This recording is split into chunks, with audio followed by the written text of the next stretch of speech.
ഈശോ മിശിഹായ്ക്ക് സ്തുതിയായിരിക്കട്ടെ. വിശുദ്ധ പൗലോസ് ശ്ലീഹ കൊറിന്തോസുകാർക്ക് എഴുതിയ 1-ാം ലേഖനത്തിൽ നിന്നുള്ള വായന. 1-ാം അധ്യായം. അഭിവാദനം, ഉപകാരസ്മരണ.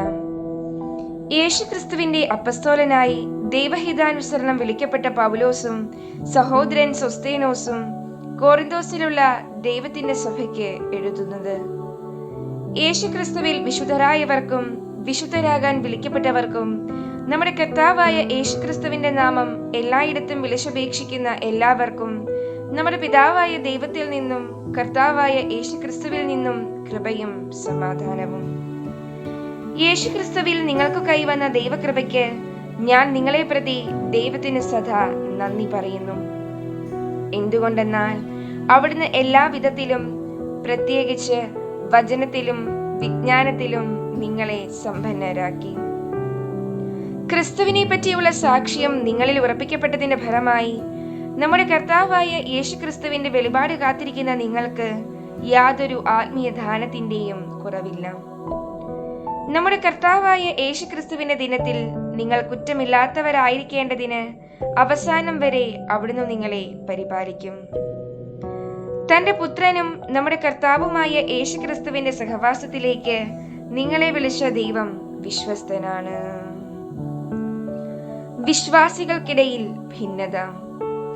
സഹോദരരെ, നിങ്ങൾ എല്ലാവരും സ്വരചേർച്ചയോടും ഐക്യത്തോടും ഏക മനസ്സോടും ഏകാഭിപ്രായത്തോടും കൂടെ വർത്തിക്കണമെന്ന് നമ്മുടെ കർത്താവായ യേശുക്രിസ്തുവിന്റെ നാമത്തിൽ ഞാൻ നിങ്ങളോട് അഭ്യർത്ഥിക്കുന്നു. എന്റെ സഹോദരരെ, നിങ്ങളുടെ ഇടയിൽ തർക്കങ്ങൾ ഉണ്ടെന്ന് ക്ലോയയുടെ ബന്ധുക്കൾ എന്നെ അറിയിച്ചിരിക്കുന്നു. ഞാൻ പൗലോസിന്റേതാണ്, ഞാൻ അപ്പോളോസിന്റേതാണ്, ഞാൻ കേഫായുടേതാണ്, ഞാൻ ക്രിസ്തുവിന്റേതാണ് എന്നിങ്ങനെ നിങ്ങൾ ഓരോരുത്തരും പറയുന്നതിനെയാണ് ഞാൻ ഉദ്ദേശിക്കുന്നത്. ക്രിസ്തു വിഭജിക്കപ്പെട്ടിരിക്കുന്നുവോ? നിങ്ങൾക്ക് വേണ്ടി ക്രൂശിതനായത് പൗലോസാണോ? പൗലോസിന്റെ നാമത്തിലാണോ നിങ്ങൾ ജ്ഞാനസ്നാനം സ്വീകരിച്ചത്?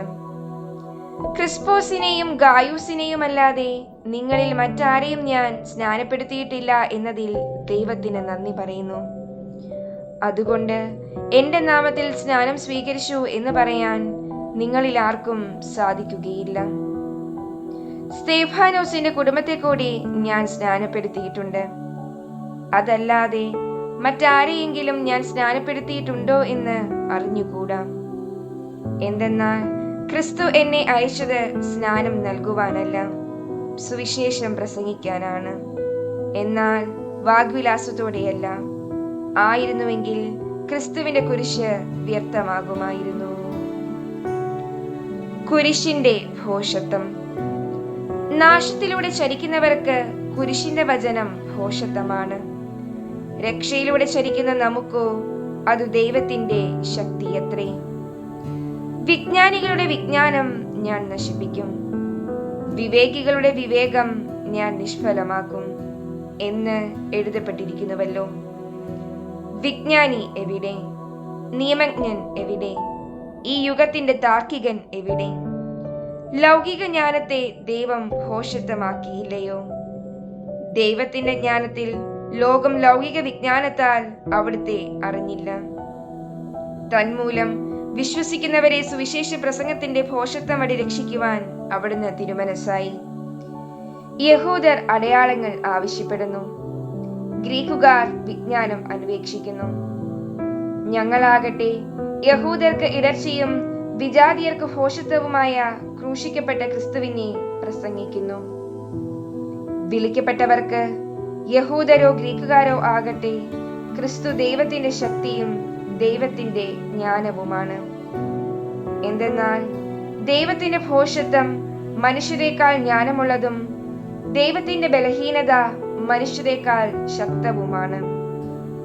സഹോദരരെ, നിങ്ങൾക്ക് ലഭിച്ചിരിക്കുന്ന ദൈവവിളിയെപ്പറ്റി തന്നെ ചിന്തിക്കുവിൻ. ലൗകിക മാനദണ്ഡമനുസരിച്ച് നിങ്ങളിൽ ബുദ്ധിമാന്മാർ അധികമില്ല, ശക്തരും കുലീനരും അധികമില്ല.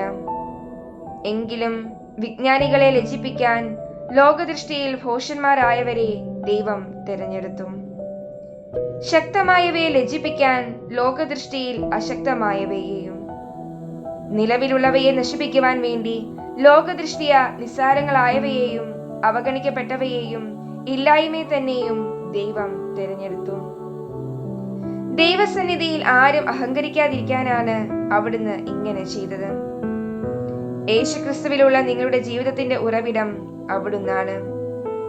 ദൈവം അവനെ നമുക്ക് ജ്ഞാനവും നീതിയും വിശുദ്ധീകരണവും പരിത്രാണവും ആക്കിയിരിക്കുന്നു. അതുകൊണ്ട് എഴുതപ്പെട്ടിരിക്കുന്നത് പോലെ അഭിമാനിക്കുന്നവൻ കർത്താവിൽ അഭിമാനിക്കട്ടെ.